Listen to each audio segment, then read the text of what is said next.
guys, it's Housewife in Heels. So I am here with my latest unboxing. So I did something a little bit unusual for me. I went and I got a trendy shoe. I didn't go to an outlet. I didn't get anything on sale. I walked in a Louboutin. I tried these on and I walked out with them. I didn't even get a little smidge of a discount or anything, so that's very rare for me. But if you've been keeping up with shoe trends, you would know that shoes for dolls have been very trendy lately. I believe last year it was the big chunky heels by Versace and Valentina, the tango shoes. I couldn't get too behind that because I am very petite. I'm only 5'3". I'm only a little over 100 pounds. A big chunky shoe wasn't gonna look cute like a Bratz doll on me. It was gonna look clunky and weird. So I knew that wasn't gonna be a trend for me. But with the Barbie movie coming out, Margot Robbie has been doing loads of press wearing these particular shoes. And there was an ensemble that she wore. It was sort of a Chanel suit. I'm not sure if I'd call it that, but it was like a little jacket and skirt. And she had the white version of these on, and I thought they looked so beautiful on her. So I had to go and get myself at least one pair. So that's what I did. Let's go ahead and open these so you guys can check them out for yourself. Now, if anyone is watching this looking for sizing information on these, because these are a very popular trendy shoe right now, that's really going to depend on the width of your foot. Now these I went true to size. My true to size is 36.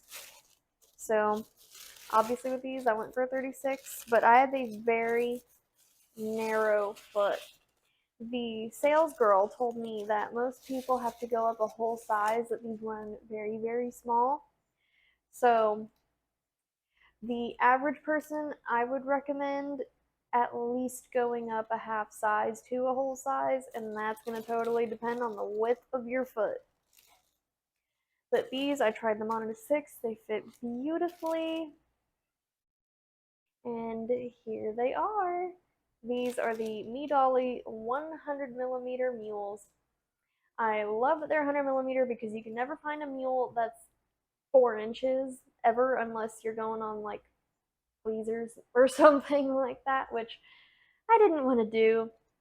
So these I thought were so pretty with sort of this modern looking sleek heel. It definitely has a vintagey vibe to it. It specifically says on the website that these were designed after what the pinup models would wear way back when, but these definitely look like something that could be worn today and look really, really cute. Honestly, these I think could become a staple or part of a core line at Louboutin. I could be totally wrong about that, but I could see that potentially happening. If it did, I would be a very, very happy girl because these I just love, and I feel like I could wear these to smithereens. Let me go ahead and get the other one out for you guys so you can check out the other one. Now these, something else that I like about them is that there's no fuss. I could just literally slide in and out of them. I don't have to worry about buckling anything, zipping anything.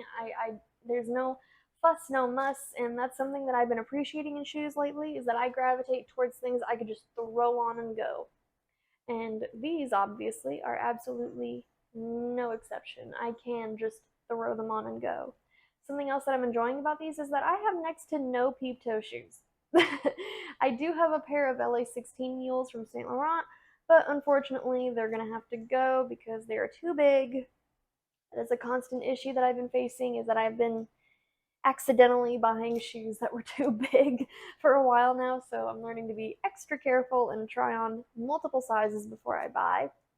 And that I cannot recommend the audience doing enough if they're watching me looking for shoe sizing information. But I have more peep toes. These are definitely going to replace the St. Laurents that I'm unfortunately going to have to say goodbye to, because if I can't wear them, then hopefully someone else who can appreciate them will. And now you might be thinking that this unboxing is over, but it's not. I have, with the help of a generous subscriber of mine, been able to acquire these in another color. And remember, I was talking about Margot Robbie wearing these in white with her Chanel outfit. And I got very, very lucky. At Louboutin, they didn't have 36 and a half, which is what I thought I was going to be. But they had these on display, and I thought, I might as well just see if I could squeeze my foot into it and see what happens. And sure enough, it fit perfectly. Look at these. I am so excited. This is my first all white shoe in my collection, period. It has been long overdue for me to get a white shoe. I was really disappointed that I couldn't get the white patent Socate. If I had the opportunity today, I absolutely would. But these will have to make do for now. Very, very summery, very pretty, and just something a little bit different for me. These can honestly even go with the dress I have on, because this is actually like a black and white houndstooth. I know it looks gray, but it's actually black and white. So let's go ahead and bust out the shoes buddy. And I am so stoked. I have become that woman that has gone to Louboutin and walked out with the same shoe in 2 different colors. So I have become the shoe nut that my husband always feared I would be. But other than that, that will about do it for this unboxing. I hope you guys really enjoyed this, and I will definitely do a try on in both of these for you. If you haven't already, I would really appreciate it if you checked out my Patreon. It is only $3 a month. I really appreciate every single one of you that has been subscribed there and who stayed put ever since I've been having technical issues lately, but hopefully that's now resolved. But other than that, let's get into the try on. Bye!